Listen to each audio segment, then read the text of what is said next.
आज का हमारा टॉपिक है female reproductive system of human beings. Okay, female के अंदर जो रिप्रोडक्टिव पार्ट्स है उसकी लिस्ट आप देखना। पहला पार्ट जो है primary sex organ, that is known as ovary. Second part है ओविडक्ट, जिसको फिलोपियन ट्यूब भी कहते हैं, यूटेराइन ट्यूब भी कहते हैं और हिंदी में इसे अंडवाहिनी भी कहते हैं। थर्ड है गर्भाशय यानी यूट्रस। फोर्थ है वेजाइना। फिफ्थ है एक्सटर्नल जेनाइटल ऑर्गन जिसे वॉल्वा, जिसमें वॉल्वाज आएंगे, उसके पार्ट्स हैं वो भी पढ़ेंगे अभी अपन।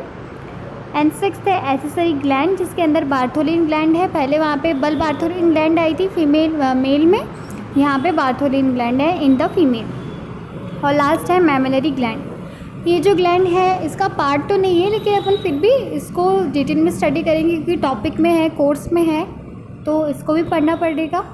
तो अपन जो पहला पार्ट है ओवी, उससे स्टार्ट करते हैं। Okay, so we start now. सबसे पहला जो ऑर्गन है वो है ओवरी, जो मैंने बताया प्राइमरी ऑर्गन है फीमेल का। ठीक है, अब ये कितना होता है ऐसे आपको पता होगा, 10th में पढ़ रखा होगा कि एक पेयर होती है फीमेल के अंदर, एब्डोमिनल कैविटी के पेल्विक रीजन में होती है। मतलब जो एब्डोमिनल कैविटी है वहाँ पर क्या था कि जो टेस्टिस स्कॉटम सैक था वो एक्स्ट्रा एब्डोमिनल कैविटी में था, लेकिन यहाँ पे ये एब्डोमिनल कैविटी के अंदर प्रेजेंट है। वन पेयर है, वाइट या पिंक कलर की हो सकती है, वैसे तो वाइट होती है लेकिन स्टेन करने के बाद में जब हम इसकी स्लाइड बनाते हैं तभी पिंक कलर की हो जाती है, जब इसको स्टेन करते हैं तब। सॉलिड स्ट्रक्चर है। अब इसकी फंक्शन क्या है कि देखो, जो ओवरी होती है ना वो 3 बेसिक जो फंक्शन है वो परफॉर्म करती है। पहला फंक्शन क्या करेगी, ओवरी प्राइमरी ऑर्गन है, ठीक है, oogenesis करेगी। oogenesis का मतलब होता है फॉर्मेशन ऑफ ओवा इन द ओवरी। ओवरी के अंदर फॉर्मेशन ऑफ ओवम्स, ओवम या अंडाणु का फॉर्मेशन ही oogenesis कहलाता है। ठीक है, अंडजनन जिसे हिंदी में कहते हैं, उससे क्या बनेगा, ओवम बनेगा। ठीक है, ओवा बनेगा, अंडाणु। ये पहला फंक्शन हो गया। अब दूसरा फंक्शन क्या है कि ये जो ओवरी है वो मेंस्ट्रुअल साइकिल परफॉर्म करेगी, यानी रज्जु चक्र, मेंस्ट्रुअल साइकिल, मेंसेस को परफॉर्म करेगी। वो भी आपका एक अलग चैप्टर है, वो अच्छे से समझा देंगे आपको बाद में। ठीक है, थर्ड है सेक्स हार्मोन को रिलीज़ करना। हार्मोन जो फीमेल वाले हार्मोन है पढ़ रखा होगा, estrogen hormone and second is progesterone hormone. ये 2 हार्मोन होते हैं फीमेल्स में, एस्ट्रोजन एंड प्रोजेस्टेरॉन। तो इनको सीक्रेशन का काम भी यहीं से होगा। जो मेन अपन बोल सकते हैं कि मेन सेंटर कौन सा है, तो वो ओवरी है। अब एक मेडिकल एग्ज़ाम का जो इम्पोर्टेंट क्वेश्चन है कि ओवरी जो है कौन से लिगामेंट से हैंग होती है। ओवरी जो है लिगामेंट से हैंग होती है, यानी हैंग मतलब होता है लटकना। ठीक है, तो जो इसके लिगामेंट्स होते हैं ना, इससे आसपास से जुड़ी भी रहती है, तो उन लिगामेंट्स का नाम है लिगामेंट का नाम है मेसोवेरियम। ये जो है मेडिकल एग्ज़ाम का क्वेश्चन है, तो आप थोड़ा इसको समझ लेना, बस नाम है कि हाँ मेसोवेरियम से ओवरी जो है वो हैंग होती है। ठीक है, अब चलते हैं ओवरी के स्ट्रक्चर पर कि ये अंदर से कैसी होती है, कौन कौन सी सेल इनके अंदर है। ठीक है, तो देखो कि जो बाहर की जो सेल है ना, ओवरी जो है 1 पेयर होती है, मैंने बताया। बाहर की लेयर को बोलते हैं विस्ट्रल पेरिटोनियम, बाहर वाली लेयर को बोलते हैं विस्ट्रल पेरिटोनियम। ये जो डायग्राम है आपके सामने उसको समझना अच्छे से। ठीक है, और ये जो सेल्स मैंने बना रखी ना डॉट डॉट डॉट डॉट करके, वो वाली सेल है, उनको कहते हैं जर्मिनल एपिथेलियम। जर्मिनल एपिथेलियम की जो सेल्स होती है ना, बस ये उसी से बनी हुई होती है। और इनर लेयरिंग को बोलते हैं ट्यूनिका एल्बोजीनिया। ये ट्यूनिका एल्बोजीनिया टेस्टिस में भी था, यहाँ पे भी है। ठीक है, तो इतना वो टेंशन नहीं लेना कि वहाँ पे कैसे हम लर्न करेंगे या दोनों सेम ही है। तो नाम दोनों की एक ही है, वहाँ पे भी ट्यूनिका एल्बोजीनिया था, यहाँ पे भी ट्यूनिका एल्बोजीनिया। ठीक है, अब हम बात करते हैं अंदर की। अब आपने पार्ट के नाम सुने होंगे, नाम सुना होगा medulla part and cortex part. कितनी बार किडनीज़ वगैरह, मतलब जो किडनी वाला स्ट्रक्चर है उसमें भी आता है मेडुला पार्ट है, कॉर्टेक्स पार्ट है। तो मेडुला जो होता है उसको कहते हैं इनर पार्ट, जो हमारे ऑर्गन का अंदर वाला पार्ट है वो हो गया मेडुला, और जो बाहर वाला पार्ट है वो हो गया कॉर्टेक्स। ठीक है, तो कॉर्टेक्स जो है यहाँ पे अपन को इसी पे ध्यान देना है, आउटर पार्ट है, डेंस होता है, तो यही इंपॉर्टेंट है। ठीक है, अंदर वाला पार्ट जो है उसके बारे में भी स्टडी अपन बात करेंगे, लेकिन कॉर्टेक्स जो है वो पहले आप देख लो। ठीक है, यहीं पे ही oogoonial जो सेल है ओवम फॉर्मेशन करती है। oogenesis जो प्रोसेस होगा मैंने बताया था ओवरी के अंदर होता है। oogoonial सेल जो है ओवम का फॉर्मेशन करती है, ठीक है, तो वो भी आपके अलग आ जाएगा। अब हम चलते हैं हमारे नेक्स्ट टॉपिक के ऊपर, जो कि है फीमेल रिप्रोडक्टिव सिस्टम का होल डायग्राम। मैंने सारी चीज़ें, लगभग जो चीज़ें हैं इंपॉर्टेंट जो आपके आती हैं वो सारी इसी में ही डाल दी है, तो आपको अलग से देखना नहीं पड़ेगा, ठीक है। अब बेसिक आप समझना कि देखो ऊपर जो है ओवरी आपको दिख रहा होगा, राउंड स्ट्रक्चर दिख रहा है, उसको कवर करे हुए फिलोपियन ट्यूब दिख रही है। पहले जो बेसिक है वो बता देती हूँ, जब मैंने पढ़ा है बेसिक वाला, ठीक है। फिलोपियन ट्यूब दिख रही है। ऊपर जो है फंडस का पार्ट है जो कि यूट्रस का पार्ट है, और body of uterus is known as worm, ठीक है, जिसको गर्भाशय बोलते हैं अपन, ओके। उससे नीचे जाएंगे तो नैरो लाइक स्ट्रक्चर है, एक जो मैंने डॉट करके बता रखा है सर्विक्स कैनाल बोलते हैं, या सर्विक्स भी बोल सकते हो आप उसको, वो। देन जो नीचे नैरो वाला जो पार्ट है उसको बोलेंगे वेजाइना, जो कि 8 सेंटीमीटर लॉन्ग होती है, ओके। ट्यूब लाइक स्ट्रक्चर होता है उसका। और लास्ट में है हाइमन मेम्ब्रेन। हाइमन मेम्ब्रेन भी क्या है वो भी आपको बता दूंगी, परमानेंट होती है या इसका जो फंक्शन है वो भी नॉर्मल सा फंक्शन है, लेकिन फंक्शन भी नहीं बोल सकते आप उसे, जस्ट क्यों है, इसकी प्रेजेंस क्यों है यहाँ पे, वो भी आगे आ जाएगा। ऊपर वाला पार्ट फिलोपियन ट्यूब, जिसको फर्टिलाइजेशन ट्यूब भी कहते हैं, और क्यों कहते हैं वो भी आएगा, इस पे भी एक मेन क्वेश्चन बनेगा, वो आगे बताऊंगी।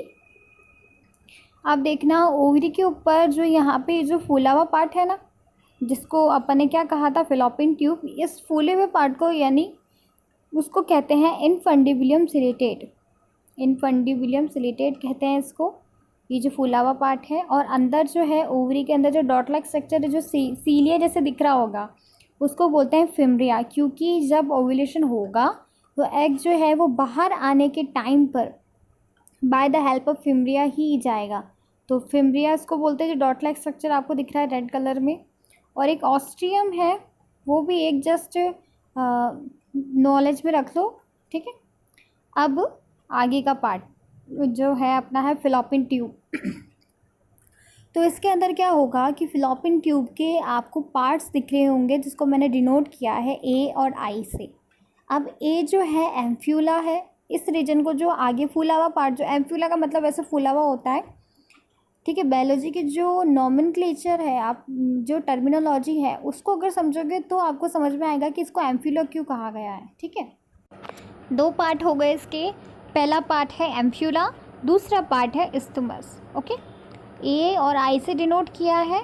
अब एम्फ्यूला जो है, और एम्फ्यूला और इस्थुमस के जो बीच का जो रीजन है, एम्फ्यूला और इस्थुमस का जो बीच का जो पॉइंट है उसको बोलते हैं जंक्शन पॉइंट, ठीक है। अब इसको फर्टिलाइजेशन ट्यूब क्यों कहा गया, क्योंकि इसके पीछे भी एक रीज़न है कि यहीं पर फर्टिलाइजेशन होगा ऑफ ओवम एंड स्पर्म, यहाँ पे फर्टिलाइजेशन होगा, इसलिए इसको फर्टिलाइजेशन ट्यूब कहा गया है। मेडिकल एग्ज़ाम का इम्पोर्टेंट क्वेश्चन, ओके। अब क्या बचा है हमारे पास, हाँ, यूट्रस। यूट्रस के अंदर 3 लेयर होती है। जब इसका अपन यहीं पर ही इम्प्लांटेशन होगा, यहीं पर वेजाइनल ब्लीडिंग होगी, ठीक है, तो इसकी जो लेयर्स है वही निकलती है, वो जो होगा वो मेंसेस साइकिल्स में आपको समझ में आ जाएगा। यूट्रस की तीनों लेयर के नाम अगर आपको याद नहीं है, लेकिन एक जो लेयर है उसका नाम याद रखना। पहली लेयर है पेरिटोलियल लेयर, सेकंड लेयर है माइकोमेट्रियम लेयर, थर्ड लेयर है एंडोमेट्रियम लेयर। हम बाहर से कर रहे हैं आउटर, इनर, और जो मिडल है वो, ठीक है। तो आउटर वाली हो गई पेरिटोरियल, इनर वाली माइकोमेट्रियम, अंदर वाली एंडोमेट्रियम। इनर मोस्ट लेयर के अंदर इम्प्लांटेशन होगा, ये इम्पॉर्टेंट है, याद रखना, ओके। नेक्स्ट मैंने बता ही दिया, जो ये क्या बोलते हैं, यूट्रस जो है वो ओपन हो रहा है, एक नैरो ट्यूब में ओपन हो रहा है, उसको बोलते हैं, जो मिड वाला डॉटेड पॉइंट है उसको मैंने सर्विक्स बोला, ये सर्विक्स कैनाल।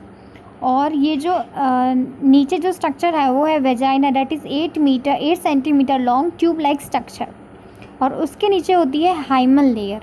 हाइमन लेयर आगे बता दूंगी, ठीक है, जिसको मैंने रेड से डोनेट कर रखा। वापस बेसिक रिकॉल कर लो, ओवरी प्राइमरी ऑर्गन, ठीक है।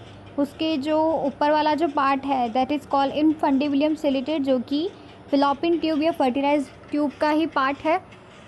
फिम्ब्रिया जो है डॉटलाइज स्ट्रक्चर, सीलिया जो प्रेजेंट होते हैं वहाँ पे वो, ऑस्ट्रियम और ये जो फिलोपियन ट्यूब है उसको ही इस्टुमस और एम्फुला रीजन को मिलाकर फिलोपियन ट्यूब कहते हैं। मैंने फर्टिलाइजेशन ट्यूब भी कहते हैं। ऊपर वाला पार्ट फंडस पार्ट जो कि यूट्रस का है, ठीक है। यूट्रस के 3 लेयर, पेरिटोलियल, माइकोमेट्रियम, एंडोमेट्रियम बता दी मैंने। एंडोमेट्रियम के अंदर इम्प्लांटेशन होता है, इनर मोस्ट लेयर है। उसके बाद में सर्विक्स और सर्विक्स कैनाल, वेजाना, ट्यूबलैक स्ट्रक्चर और नीचे हाइमन लेयर, रेड में जो कलर करी हुई वो हाइमन लेयर। अब इसका आगे के समझो कि इम्प्लांटेशन क्या है और इम्प्लांटेशन होता कहाँ है। अब हम बात करते हैं इम्प्लांटेशन की। इम्प्लांटेशन क्या होता है वो बताती हूँ। सबसे पहले इम्प्लांटेशन का मतलब होता है जो हमारी जो सेल्स है, मतलब दोनों जो सेल जॉइनिंग हुई है उसके अंदर सेल डिवीज़न हुआ है, तो वो जो अटैचमेंट होता है यूट्रस से, यानी the attachment of zygote to the uterus is known as implantation. Basic definition है, ठीक है। तो अब यूट्रस के अंदर कहाँ इम्प्लांटेशन होता है वो जगह आप देखना कि यूट्रस के अंदर 3 लेयर होती है। ट्रांसवर्स सेक्शन का अगर अपन देखते हैं यूट्रस का तो उसके अंदर 3 लेयर होती है। पहली लेयर का नाम है पेरिटोरियल लेयर जो कि फर्स्ट लेयर है। सेकंड लेयर का नाम है माइकोमेट्रियम लेयर, ये है सेकंड लेयर। और थर्ड जो है इम्पॉर्टेंट लेयर, आपको ये ध्यान रखना है, endometrium layer. Third layer and inner most layer is endometrium layer of uterus. इस थर्ड लेयर के अंदर होता है इम्प्लांटेशन। इम्पॉर्टेंट है ये समझना कि कौन सी लेयर में है। ये 2 लेयर अगर आप याद में नहीं भी रखोगे तो डोंट वरी, लेकिन इम्प्लांटेशन कहाँ होता है, inner most layer of uterus implantation होता है। वेजाइनल ब्लीडिंग भी यहीं से होती है, इम्प्लांटेशन जो है वो भी यहीं पे ही होता है। इस चीज़ को अच्छे से समझ लेना। वापस बता रही हूँ, यूट्रस की जो सबसे इनर मोस्ट लेयर है वहाँ पर एंडोमेट्रियम के अंदर इम्प्लांटेशन का प्रोसेस होता है। ओके, समझ में आ गया। आगे और जो भी है वो बता दूँ। नेक्स्ट है cervix, vagina and hymen part. ये जो डॉट डॉट करके दिख रहा है वो सर्विक्स पार्ट है, उसको सर्विक्स कैनाल बोलते हैं। नैरो लेग स्ट्रक्चर जो यूट्रस के बाहर की तरफ है, पढ़ रखा है आपने पहले भी। उसके बाद में ये ओपन होता है वेजाइना के अंदर जो कि 8 centimetre long tube like structure होती है।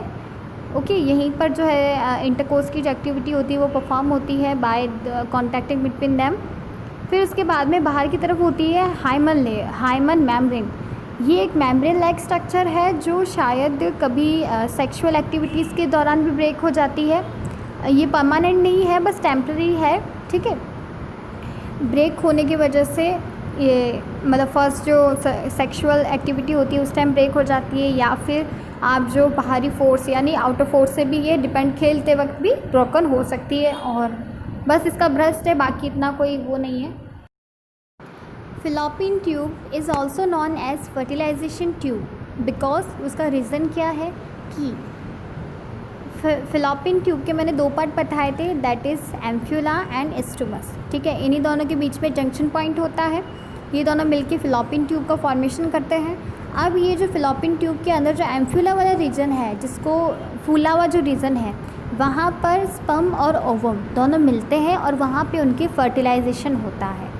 फर्टिलाइजेशन होने की वजह से यहाँ पे जो प्रोसेस हो रहा है, कौन सा हो रहा है, फर्टिलाइजेशन कहाँ होता है, फिलोपियन ट्यूब के अंदर जो एम्फ्यूला रीजन है वहाँ पर स्पर्म और ओवम का फर्टिलाइजेशन होता है। इस वजह से इसको फर्टिलाइजेशन ट्यूब कहा जाता है। ओव्यूलेशन के टाइम पे ओवम बाहर आता है एट द डे ऑफ 14, ठीक है, और स्पर्म जो है इंटरकोर्स के टाइम में अंदर जाएगा। तो ये दोनों का जो मैच होगा, जो मीटिंग होगा, एक्चुअल सेल्स का मीटिंग होता है एम्फ्यूला रीजन के अंदर, इसलिए इसको फर्टिलाइजेशन ट्यूब कहा गया है। Okay, clear. फिलोपियन ट्यूब के जो स्ट्रक्चर है उसको अपन समझते हैं, जो आपके इतना ज़्यादा नहीं है। आपको ये जो ऑस्ट्रियम जो दिख रहा है फिलोपियन ट्यूब का जो फूला हुआ पार्ट है जिसको इनफंडिबुलम बोला मैंने, ठीक है, यहाँ पे ऑस्ट्रियम दिख रहा होगा। ऑस्ट्रियम क्या है, फोल्ड लाइक स्ट्रक्चर होता है, यहाँ पे ये प्रेजेंट होता है, ठीक है। और फिम्ब्रिया जो है सीलिया जैसे बना रखे मैंने कुछ, है ना, तो इसी के द्वारा जो फिम्ब्रिया है वो हेल्प करता है ओवम को बाहर आने के लिए। ओके, फिलोपियन ट्यूब के 2 पार्ट्स, एम्फ्यूला एंड इस्टुमस। जो एम्फ्यूला है यहाँ पर जो है फर्टिलाइजेशन होता है, इसलिए इसको फर्टिलाइजेशन ट्यूब कहा गया है।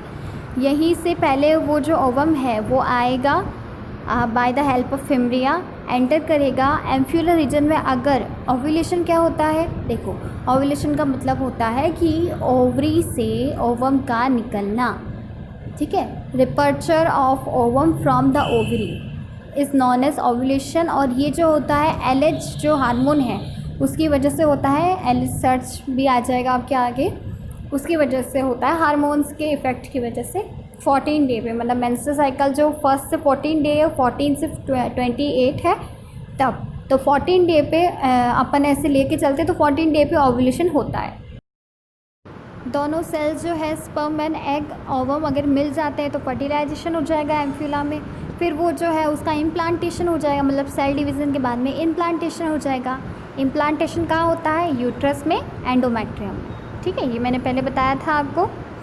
अब देखो ऊपर वाला पार्ट जो है फंडस है यूट्रस का, नीचे वाला पार्ट जो है यूट्रस का भी डिस्कस करेंगे। फेलोपियन ट्यूब के बारे में समझ लेते हैं, ओविडक्ट के बारे में समझ लेते हैं।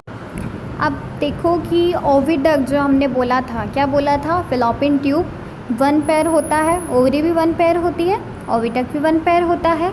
मस्क्यूलर ट्यूब लाइक स्ट्रक्चर होता है इसका, जिसको फेलोपियन ट्यूब या यूटेराइन ट्यूब या फिर फर्टिलाइजेशन ट्यूब भी कहा जाता है। मैं एक ही चीज़ को बार बार कह रही हूँ कि आपको समझ में आए, याद हो जाएगा, इसीलिए, ठीक है। एंटीरियर पार्ट जो है इसका, नीचे जो ये एंटीरियर पार्ट जो था उसको बोलते हैं इनफंडिबुलम, बताया मैंने। फिंगर लाइक पार्ट जो मैंने बताया था फिम्ब्रिया। तो अब देखो ये ओवरी बनी हुई है, ओवरी से ओवम निकल रहा है। ओवम किस वे से निकलेगा, बाय फिम्ब्रिया। फिम्ब्रिया से हेल्प करती है इसको ओवम को निकालने की। पोल लाइक स्ट्रक्चर जो मैंने बताया ऑस्ट्रियम, बस इतना है, सिर्फ एक एक 2 नाम है जो आपको याद करने हैं, बस ये फिनिश। अब अपन चलते हैं अपने दूसरे पार्ट पर, ठीक है। इनके जो पार्ट है वो समझते हैं। अभी छोटा सा डायग्राम देखना कि ओवरी है, ओवरी से ओवम निकला, देखिए ओवम बाहर आ गया फेलोपियन ट्यूब के बाय फिम्ब्रिया। अब एम्फ्यूलर रीजन, जो मैंने टर्मिनोलॉजी अच्छे से याद करोगे ना बायोलॉजी के तो आपको समझ में आएगा। एम्फ्यूला का मतलब बायोलॉजी के अंदर फूला हुआ होता है, स्वेलअप जो होता है, ठीक है। यहाँ पे हैशटैग करके मैंने लगा रखा है, fertilization of sperm and ovum occurs in fallopian tube, that's the reason it is known as fertilization tube, ठीक है। एम्फ्यूला और स्टमस के बीच का जो रीजन है उसको बोलते हैं जंक्शन पॉइंट। ये भी चीज़ समझना, तो आपको समझ में आ गया होगा कि आप पूछेगा कोई कि फर्टिलाइजेशन कहाँ होता है, या क्वेश्चन आता है फर्टिलाइजेशन कहाँ होता है, तो आप क्या बोलोगे कि फर्टिलाइजेशन ट्यूब यानी ओविडक्ट के एम्फ्यूलर रीजन के अंदर स्पर्म और ओवम का फर्टिलाइजेशन होता है, और इसी ट्यूब को फर्टिलाइजेशन ट्यूब भी कहा जाता है। एक बार को अगर 10 बार बोलेंगे ना तो समझ में आ जाएगा और याद भी हो जाएगा, ओके। अब हमारे नेक्स्ट पार्ट के ऊपर चलते हैं अपन, जो कि है यूट्रस। यूट्रस को हिंदी में बोलते हैं अपन गर्भाशय। मैं हिंदी और इंग्लिश दोनों बताती हूँ साथ में। यूट्रस आपको पता होगा, जो इम्प्लांटेशन है वो भी यही होगा, वेजाइना जो ब्लीडिंग होती है वो भी यहीं से ही होती है। 3 लेयर बताई थी मैंने, कौन कौन सी, पेरिटोरियल मेम्ब्रेन और माइकोमेट्रियम मेम्ब्रेन और एंडोमेट्रियम मेम्ब्रेन, ठीक है। जो एंडोमेट्रियम मेम्ब्रेन है वो मेंस्ट्रुअल साइकिल के अंदर ही बनती है, वापस झड़ जाती है, तो उन झड़ने को जो मतलब जो मेम्ब्रेन्स है वो बाहर निकलती है, क्योंकि वहाँ कोई अपने प्रेगनेंसी का चांस ही नहीं है, फर्टिलाइजेशन ही नहीं हुआ, तो फिर उनको बाहर आना पड़ेगा, तो फिर वो वापस रिकवरी होगी, वापस वो फॉर्मेशन होगा, तो ये सारा चलता रहता है। तो ये इसी को मेंस्ट्रुअल साइकिल में पढ़ाया जाएगा आपको। तो अब देखना, यूट्रस जो है पियर शेप्ड था, आपने देखा था, ऊपर वाला जो पार्ट था उसको फंडस बोला था, बीच वाले को वॉर्म बोला था, पेल्विक रीजन के मिडल रीजन के अंदर होता है। अब इसके अपर पार्ट जो है, ऊपर वाला पार्ट वो है मेन बॉडी पार्ट, और जो नैरो पार्ट है उसके अंदर आ गई सर्विक्स यूटेराई और वेजाइना, जो किसके अंदर ओपन होती है, वेजाइना के अंदर, ठीक है। 2 पार्ट होगा यूट्रस के। अब आ गया है यूट्रस पार्ट। यूट्रस जो होता है हॉलो होता है, थिक वॉल होती है उसकी, मस्क्यूलर ऑर्गन होता है यूट्रस, ठीक है। अब यहाँ पे अपन देखेंगे इम्प्लांटेशन जो प्रोसेस है वो कैसे होता है। यहाँ पे सबसे पहले जो फर्टिलाइजेशन ट्यूब है जिसको फिलोपियन ट्यूब बोलते हैं, फर्टिलाइजेशन हुआ, ओव्यूलेशन होके, देखो पहला स्टेप तो क्या हो गया, ओव्यूलेशन हुआ, एग बाहर आया, स्पर्म ने उसको अप्रोच किया, फर्टिलाइजेशन हुआ। फर्टिलाइजेशन के बाद में अब वो कहाँ जाएगा, उसको कहीं ना कहीं न्यूट्रिशन चाहिए एंड उसको सारे जो इम्पॉर्टेंट असेंशियल पार्ट्स है उसके सारे सेल डिवीज़न के लिए कौन कौन सी चीज़ें उसके रिस्पॉन्सिबल है नरिशमेंट के लिए, तो उसको जाना पड़ेगा यूट्रस के अंदर। ठीक है, यूट्रस के अंदर जाएगा तो बॉडी ऑफ यूट्रस जिसको वॉर्म बोलते हैं, 3 लेयर बताई थी, peritoneal layer, second is myometrium layer and third is endometrium layer जो सबसे इनर मोस्ट है। अब वहाँ पे क्या हुआ, फर्टिलाइजेशन होके जब उसमें अंदर सेल डिवीज़न होते हैं, मोरुला बनता है, मोरुला बनता है, ब्लास्टुला बनता है, गैस्ट्रुला बनता है, ऐसे जो स्टेप्स है वो सेल डिवीज़न हुआ, इनको सेल डिवीज़न कहते हैं।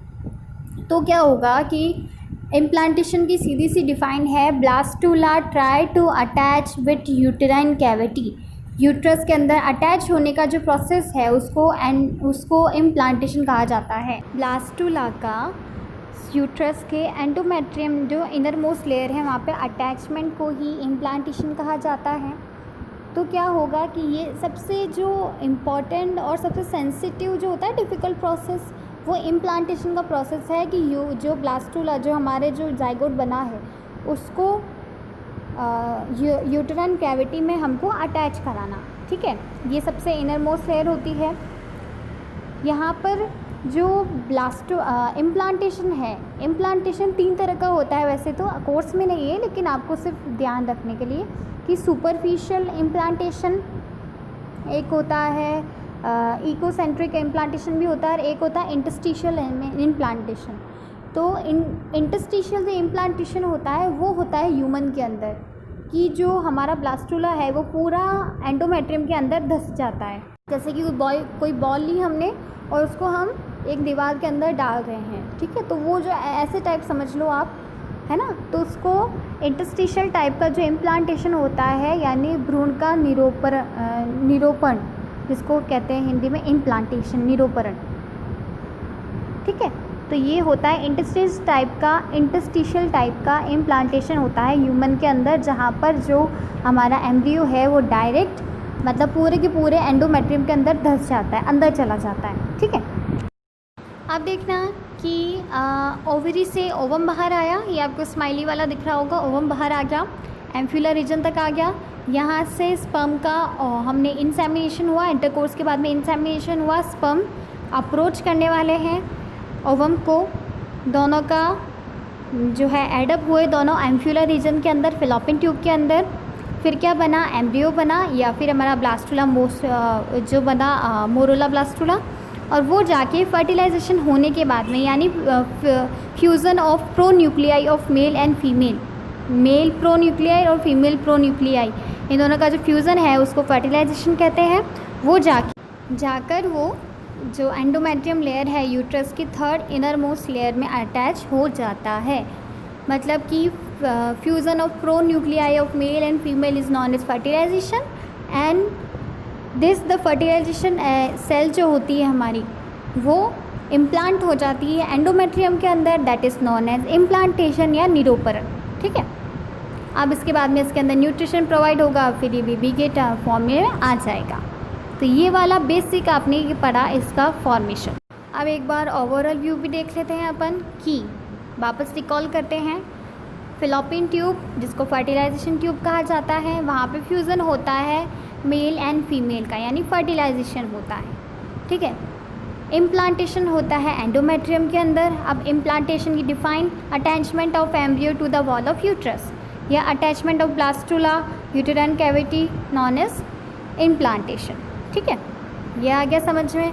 ये 2 ही चीज़ें हैं जो मैं बार बार आपको रिपीट कर रही हूँ। इसका मतलब कि अगर रिपीट कर रही हूँ तो कोई ना कोई तो वजह होगी उसकी, तो अच्छे से समझ लेना। ठीक है, अब हम चलते हैं हमारे नेक्स्ट प्रोसेस के अंदर जो कि है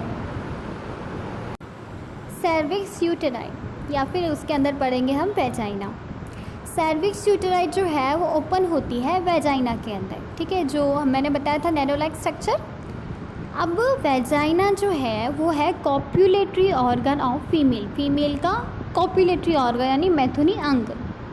जैसे मेल वाले में पीनस था कॉपुलेटरी ऑर्गन, यहाँ पे वेजाइना है copulatory organ in the female. अब वेजाइना है muscular membrane tube like structure, जो मैंने बताया था 8 सेंटीमीटर लॉन्ग होती है। वेजाइना जो है वो passage for menstrual flow and birth canal, यानी जब मेंसेस जो मेंस्ट्रुअल साइकिल परफॉर्म होता है उसके अंदर जो वेजाइना ब्लीडिंग होती है उसमें भी उसका जो निकलने का रास्ता होता है वो भी वेजाइना से ही होता है। और बर्थ कैनाल यानी पार्चुएशन, प्रसव जिसको हिंदी में कहते हैं, प्रसव यानी पार्चुएशन मतलब होता है बेबी का बाहर आना, ठीक है ना। तो बर्थ कैनाल भी इसी को कहा जाता है और मेंस्ट्रुअल फ्लो के लिए भी यही रिस्पॉन्सिबल मतलब उसको बाहर निकालने के लिए, ठीक है। अब आप सोच रहे होंगे कि मैंने यहाँ पे एसिडिक मीडियम लिखा है वेजाइना का, पर शायद ये मालूम होगा कि जब इंसेमिनेशन होता है तो सीमन निकलता है मेल से, जो कि फीमेल की वेजाइना में फीमेल की वेजाइना में डाला जाता है। और जो सीमन होता है उसके अंदर ऐसे जैसे प्रोस्टाग्लैंडिन मतलब एंजाइम्स होते हैं बहुत सारे उसके अंदर, बहुत तरह के। उसमें मैंने बार बार कहा था कि न्यूट्रलाइज करने के लिए, है ना, न्यूट्रलाइज करने के लिए। क्यों? क्योंकि वेजाइना का जो मीडियम है वो एसिडिक मीडियम होता है और एसिडिक मीडियम में तो स्पर्म सर्वाइव ही नहीं कर सकते, वो तो मर जाते हैं एसिडिक मीडियम में। तो इसलिए जो सीमन है वो बेसिक जो कंपोनेंट्स लेकर आता है अपने साथ, जिससे कि एसिडिक मीडियम को न्यूट्रलाइज किया जाए, ठीक है। बहुत सारी चीज़ें थी उसमें, मैंने बताया था आपको। तो एसिडिक मीडियम इसलिए है कि protection against infection and other, जो इन्फेक्शन है उससे प्रोटेक्शन के लिए यहाँ पे एसिडिक मीडियम का मतलब फॉर्मेशन किया गया है ना। अब देखो मैंने यहाँ लिख रखा है lactobacillus bacteria present here, lactic acid किस में होता है? दही में होता है ना। तो यहाँ पे क्या है? ग्लाइकोजन स्टोरेज होता है। वेजाइना की जो सेल वॉल होती है ना, वहाँ पर स्टोरेज होता है ग्लाइकोजन का स्टोरेज होता है वेजाइना के सेल वॉल के अंदर। तो यहाँ पे क्या होता है? लैक्टोबैसिलस बैक्टीरिया प्रेजेंट होते हैं, जो उनको ऑक्सीजन तो मिलती नहीं है, तो ये क्या करते हैं? अनऑक्सी रेस्पायरेशन करते हैं। लैक्टोबैसिलस नाम के बैक्टीरिया जो लैक्टिक एसिड होता है दही के अंदर पाया जाता है, तो ये क्या करते हैं? अनऑक्सी रेस्पायरेशन करते हैं, जिससे फॉर्मेशन होता है ग्लाइकोजन का। तो इस वजह से यहाँ पे ग्लाइकोजन। और दूसरा है एक हाइमल लेयर बताई थी मैंने, it burst due to extreme physical work, sexual contact और एक्सरसाइज के टाइम पे या फिर सेक्सुअल कॉन्टैक्ट के टाइम पे ये जो हाइमल लेयर है, मेम्ब्रेन है, वो डिस्ट्रॉय हो जाती है, टेम्परेरी होती है अंदर, ठीक है। ये भी समझ लिया, हाइमल लेयर भी समझ लिया आपने। अब हम चलते हैं नेक्स्ट टॉपिक पर, दैट इज़ वॉल्वा। ओके, अब वॉल्वा क्या है? डेफिनेशन देखना, all the external genital of female collectively called as vulva. Externally genital जो बाहर की तरफ जो प्रेजेंट है उन्हें बोलते हैं वॉल्वा, ठीक है। यहाँ पर 5 इसके पार्ट है, इनको कलेक्टिवली यानी साथ में बोलेंगे वॉल्वा। इसके 5 जो है पार्ट वो है, पहला पार्ट है मोनस प्यूबस, ठीक है। दूसरा पार्ट है लिब्रिया मेजोरा, थर्ड पार्ट है लिब्रिया माइनोरा और फोर्थ पार्ट है क्लोटेरस और फिफ्थ पार्ट है वेस्टिब्यूल। अब एक एक को पढ़ना है कि ये क्लोटेरस क्या है, वेस्टिब्यूल क्या है, लिब्रिया मेजोरा क्या। पहला है मॉन्स प्यूबस, ठीक है। ये जो है बाहर की तरफ जो स्किन होती है ना, जो एडिपोज टिश्यू की बनी हुई होती है, उसको कहते हैं मॉन्स प्यूबस। और ये जो है आउटर पार्ट है, बाहर वाला पार्ट है, ठीक है। इसकी लोकेशन है प्यूबिस सिम्फेसिस आउटसाइड, मतलब बाहर की तरफ जो स्किन है बड़ी वाली, उसको बोलते हैं मॉन्स प्यूबस।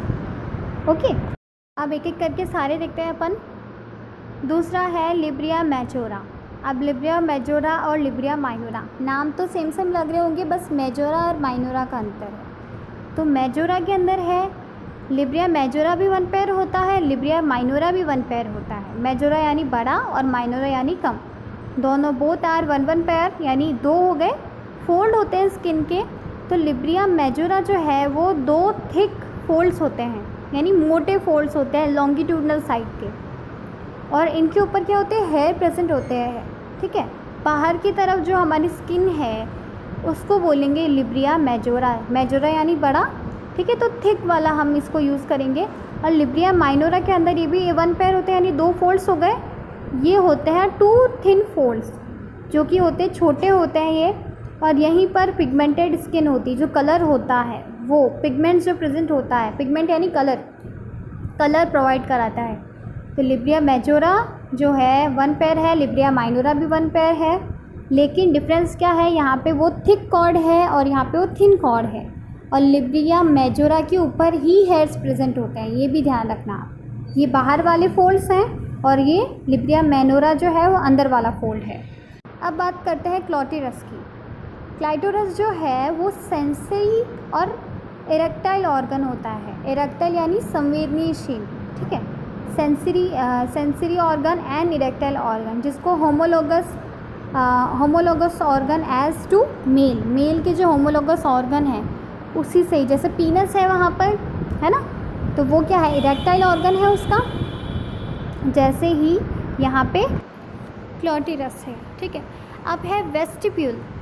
अब यहाँ पे क्या देखो, ये जो है लिब्रिया मेजोरा है ना, लिब्रिया मेजोरा की वहाँ पर लिब्रिया माइनोरा के बीच में जो मैंने फोल्ड्स बताए थे आपको, 2 छोटे वाले, उनके बीच में प्रेजेंट होता है।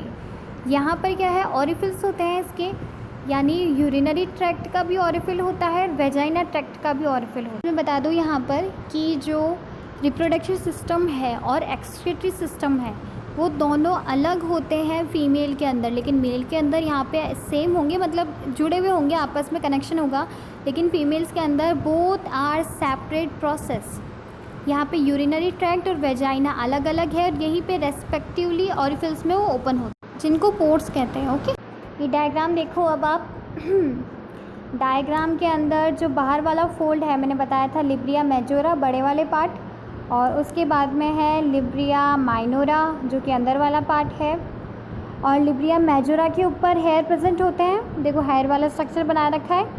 और उसके बाद में यूरिनरी ऑफराइन और वेजाइनल ऑरिफिल्स, ठीक है। ये जो है अपने अपने रेस्पेक्टिव ऑरिफिल से ये ओपन अप होते हैं, ठीक है। वेजाइना वाला ओपन अलग होगा और यूरिनरी ट्रैक्ट जहाँ से यूरिन फॉर्मेशन होता है वो भी अलग होगा, दोनों are separate, both are separate process. उसके जस्ट नीचे होती है बार्थोलिन ग्लैंड। बार्थोलिन ग्लैंड का मैंने बताया था, वो भी आगे पढ़ेंगे अपन। बार्थोलिन ग्लैंड, वहाँ पर बल बार्थोलिन ग्लैंड थी, यहाँ पे बार्थोलिन ग्लैंड है। और नीचे जो है एनस।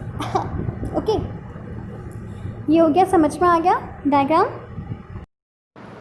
अब बात करते हैं बार्थोलिन ग्लैंड की। बार्थोलिन ग्लैंड जो है बीन शेप टाइप स्ट्रक्चर होती है लिब्रिया मेजोरा के ऊपर। ये जो है वेजाइना के जो वेजाइना ऑरिफिलिंग है उन दोनों के बीच में प्रेजेंट होती है, बोथ साइड्स के बीच में प्रेजेंट होती है बार्थोलिन ग्लैंड। और ये सीक्रेट करती है एल्कलाइन प्लस ल्यूब्रिकेंट लिक्विड, ठीक है। एल्कलाइन यानी बेसिक मीडियम, ल्यूब्रिकेशन लिक्विड। जब सेक्सुअल एक्टिविटी होती है तब ल्यूब्रिकेशन देने के लिए, इंटरकोर्स को ईजी करने के लिए सीक्रेट करती है, keep sexual activity easy. Okay, Bartholin gland का भी जो वहाँ पर बल बार्थोलिन ग्लैंड थी मेल के अंदर, यहाँ पे बार्थोलिन ग्लैंड, ठीक है। अब आ रही है मैमेलरी ग्लैंड, जो कि रिप्रोडक्टिव सिस्टम का पार्ट तो नहीं है पर इसके अंदर हम पढ़ेंगे। जो मैमेलरी ग्लैंड है वो मैमेलरी से आपको याद आता होगा मैमल्स के अंदर पाए जाने वाले स्पेसिफिक टाइप का, उन्हीं को ही तो मैमल्स बनाती है जिसके अंदर मैमेलरी ग्लैंड होती है, ठीक है। तो अब देखना कि जो मैमेलरी ग्लैंड है वो मॉडिफाइड स्वेट ग्लैंड है।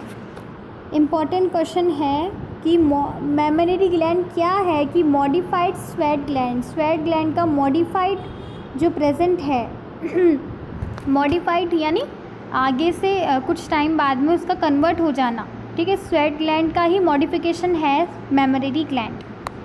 ये ब्रेस्ट के ऊपर होती है। अब देखना कि ब्रेस्ट और मैमेलरी ग्लैंड में बहुत अंतर है, दोनों चीज़ें एक नहीं है। ब्रेस्ट जो बाहर वाला पार्ट है और ग्लैंड जो है वो अंदर की तरफ है ना। मैमेलरी ग्लैंड प्राइमेट्स के अंदर होती है प्राइमेट्स के अंदर होती है। 2 तरह की क्लासिफिकेशन आते होंगे आपके, primate and non primate. Primates के कौन कौन आते हैं अंदर? प्राइमेट्स के अंदर आते हैं मंकी, ह्यूमन और एप्स। ये जो 3, बंदर, ह्यूमन और एप्स, ये तीनों ही प्राइमेट आते हैं और बाकी जो बचे हैं वो सारे नॉन प्राइमेट।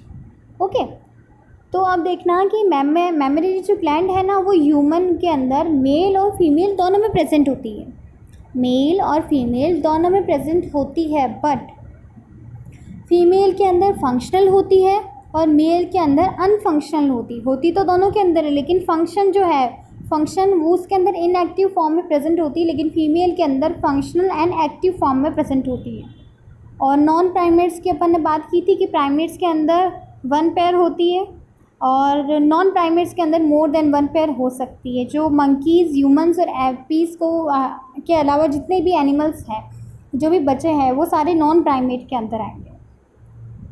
अब इसकी पोजीशन होती है एट थोरेसिक पार्ट, प्राइमेट के अंदर थोरेसिक पार्ट के अंदर होगी, और जो नॉन प्राइमेट है उनके अंदर एट थ्योरिसिकल एंड एब्डोमिनल कैविटी। जैसे डॉग, कैट है तो उनके कहाँ होती है, एब्डोमिनल कैविटी के साइड में भी होती है, और थ्योरिक्स कुछ एनिमल के अंदर थोरिक्स पार्ट पे भी होती है, लेकिन अपने जो प्राइमेट है जैसे ह्यूमन की बात करें तो वहाँ पर थोरेसिक पार्ट के अंदर होगी। ओके, अब है ब्रेस्ट। ब्रेस्ट जो है वो एक्सेसरी ऑर्गन है of female reproductive system. Females के अंदर ब्रेस्ट जो होता है ये 1 पेयर होता है, यानी 2 हो गए, 1 पेयर होता है containing memory gland. Mammary glands 1 pair तो ब्रेस्ट होता है और उसी के अंदर क्या होता है, मेमोरी ग्लैंड्स होती हैं। ठीक है, मेमोरी ग्लैंड्स जो होती है वो सिचुएटेड होती है pectoral muscles on the frontal side of chest है हमारा सामने, उसके अंदर जो पेक्टोरियल मसल्स हैं वहाँ पे सिचुएटेड होती है मेमोरी ग्लैंड्स। अब मेमोरी ग्लैंड्स का फंक्शन क्या है कि यहाँ पे लैक्टेशन के लिए ये रिस्पॉन्सिबल, यानी दूध के फॉर्मेशन यानी मिल्क प्रोडक्शन के लिए ये मिल्क की फॉर्मेशन के लिए ये रिस्पॉन्सिबल है। ठीक है, तो आपको दिख रहा होगा रेडेड डॉट में मैंने मेमोरली लोब्स बता रखी है, ऐसी 15 to 20 लोब्स होती हैं। ठीक है, और ये सारी लोब्स के अंदर मिल्क का फॉर्मेशन होता है। यहाँ पे एल्वोली होती है अंदर, ओके, मिल्क का फॉर्मेशन होता है, और ये सारे डक्ट बाय डक्ट, ये जो आपको लंबी लंबी डक्ट दिख रही है ना वो ओपन होती है निपल्स के अंदर, बाहर जो पिगमेंटेड एरिया होता है। ठीक है, वहाँ पर ये जो डक्ट्स है वो ओपन होती है एक साथ, और जिसके साथ में लैक्टेशन का प्रोसेस कंप्लीट होता है। ठीक है, जब बच्चे को दूध पिलाना होता है तब उस टाइम पे जब वो वहाँ पे टच करता है तो सेंसेशन होती है निपल्स के वहाँ पे, और उससे ही जो मिल्क है वो बाय दीज मेमोरी लोब्स से बाहर निकलता हुआ निपल्स के अंदर बेबी के माउथ में जाता है। ठीक है, आपको ये जो डॉट डॉट करके दिख रहा होगा वो कनेक्टिव टिश्यू है, और साइड में फैटी टिश्यू। जब एस्ट्रोजन का लेवल बढ़ता है ना फीमेल के अंदर तब फैटी टिश्यू जो है वो भी बढ़ते हैं। फैटी टिश्यू बढ़ने से जो साइज़ है ब्रेस्ट का वो भी बढ़ने लग जाता है। हार्मोन्स का भी बहुत बड़ा इसके अंदर रोल है। ये जो मिल्क होता है ये बेबी को इम्यूनिटी प्रोवाइड कराता है, इन्फेक्शन रजिस्टर होता है यानी इन्फेक्शन से भी बचाता है, स्ट्रेंथ प्रोवाइड कराता है। ठीक है, क्यों होता है मिल्क का सिंथेसिस, कैसे होता है, प्रोलैक्टिन हार्मोन का रिलीज़ होता है, मतलब प्रोलैक्टिन हार्मोन रिलीज़ होता है तब मिल्क सिंथेसिस से मिल्क का फॉर्मेशन होता है। और जो मैंने आपको बताई थी ना ये जो मेमोरी लोब्स है वो जो है डक्ट से निकल रही है, तो उस डक्ट का नेम है लैक्टिफेरस डक्ट यानी दूध नलिकाएँ। लैक्टिफेरस यानी मिल्क। दूसरे जो हार्मोन है जिनका भी यहाँ पे रोल है दैट इज़ एस्ट्रोजन हार्मोन और ऑक्सीटोसिन हार्मोन और प्रोजेस्टेरोन हार्मोन। ये जो फीमेल के जो हार्मोन हैं इनका भी बहुत इफ़ेक्ट पड़ता है इसके ऊपर, एस्ट्रोजन का भी पड़ता है, जिस वजह से। अब लास्ट बचा है अपना प्यूबर्टी एज, जिसको हिंदी में तरुणावस्था कहते हैं। 10 से 12 साल की उम्र जिसको बोलते हैं वो होती है प्यूबर्टी एज, जहाँ पर मेल के अंदर 14 से 16 साल के अंदर टेस्टिस में स्पर्मेटोजेनेसिस होने लग जाता है, फॉर्मेशन ऑफ स्पर्म। फीमेल्स के अंदर 10 से 14 साल की जो उम्र होती है उसके अंदर ओवरी से ओवम फॉर्मेशन होने लग जाता है। दोनों के लिए थोड़ा सा एज डिफरेंस है, बाकी सिमिलैरिटीज़ ही है। प्यूबर्टी एज के अंदर मेल के अंदर स्पर्मेटोजेनेसिस, फीमेल के अंदर ओवम का फॉर्मेशन या oogenesis तो उनके बर्थ से ही चालू हो जाता है। ठीक है, हार्मोन्स कौन से कंट्रोल होते हैं वहाँ पर, FSH हार्मोन और LH हार्मोन का बहुत प्रभाव पड़ता है प्यूबर्टी एज के अंदर। इन्हीं हार्मोन की वजह से ये चेंजेस आ रहे हैं। अब वो चेंजेस कौन कौन से हैं कि देखो, मेल अलग आ गया, फीमेल अलग आ गया, और उनके अंदर चेंजेस हैं वो कैसे होते हैं। पहला, growth in males, scrotum sac और पीनस और ग्लैंड्स के अंदर जो ग्रोथ होती है वो बढ़ने लग जाती है as compare to female. Female के अंदर uterus, vagina, vulva and other जो चीज़ें हैं, फीमेल रिप्रोडक्टिव सिस्टम डेवलप्ड होने लग जाता है, और मेल के अंदर मेल रिप्रोडक्टिव सिस्टम डेवलप्ड होने लग जाता है। प्रोसेस कौन सा होगा मेल के अंदर, स्पर्मेटोजेनेसिस होगा, स्पर्म का फॉर्मेशन होगा, और टेस्टिस का साइज़ इंक्रीज़ होने लग जाएगा। और फीमेल के अंदर मैमलरी ग्लैंड इंक्रीज़ होगी, जहाँ पे फैट वगैरह जो होता है वो इंक्रीज़ होने लग जाएगा। जो मेंसेस साइकिल है, मंथली साइकिल है, वो भी स्टार्ट हो जाएगा, मेंसेस हो जाएगा प्यूबर्टी एज के अंदर इन फीमेल्स। वॉइस जो है, अब यहाँ पे वॉइस की बात करना कि मेल के अंदर जो वॉइस है वो हैवी होने लग जाती है। जब वो बड़े होने लग जाते हैं ना तो उनकी वॉइस हैवी होने लग जाती है। पर फीमेल्स का यहाँ पे फ़ायदा है, फीमेल्स के अंदर उनकी वॉइस जो है वो स्वीट, डिसेंट और पतली थिन होने लग जाती है। जैसे लड़कियों की आवाज़ वैसे ही अच्छी होती है लड़कों से कंपेयर करें तो। दूसरा है हेयर मेल्स के अंदर स्टार्ट होने लग जाते हैं, growing in the under arms, in the hair, हाथों पे, पैरों पे हेयर्स का फॉर्मेशन होने लग जाता है। और फीमेल्स के अंदर जो हेयर्स है वो डिसअपीयर होने लग जाते हैं, हल्के से होते तो हैं लेकिन डिसअपीयर होने लगे, इतने नहीं होते हैं, ठीक है। अब है फिजियोलॉजिकल अट्रैक्शन, जो कि पता है मेल को फीमेल के ऊपर होता है उस एज में, और फीमेल्स को मेल के ऊपर होता है अट्रैक्शन बिकॉज ऑफ हार्मोन्स, ठीक है। ये सब चीज़ें हार्मोन्स की वजह से है, हमारा कोई दोष नहीं है इसके अंदर, हार्मोन्स की वजह से है। लेकिन करोगे तो भी आपके ऊपर है, नहीं करोगे तो भी आपके ऊपर है, okay. Due to lots of hormones changes की वजह से हमारे अंदर बहुत सारे चेंजेस आते हैं जो हमारी पर्सनालिटी को डेवलप करते हैं, हमारे स्टाइल, हमारे बोलने के तौर तरीके, वो सारी चीज़ें हार्मोन्स के ऊपर डिपेंड है। आपका कैसा नेचर है, पर्सनालिटी क्या है, वो सब उसी एज में हमारे साथ चेंजेस होने लग जाते हैं। अब ये चैप्टर हुआ फिनिश, अब शांति मिल जाएगी आपको थोड़ी सी पढ़ लिया इसको भी अच्छे से, वापस रिवाइज़ कर लेना। मैंने बिल्कुल ईजी बताया है, कोई इतना डीप में बताया ही नहीं है ना। The lesson and the lecture finish here. Okay, see you in the next lecture. Bye bye. Thanks for watching.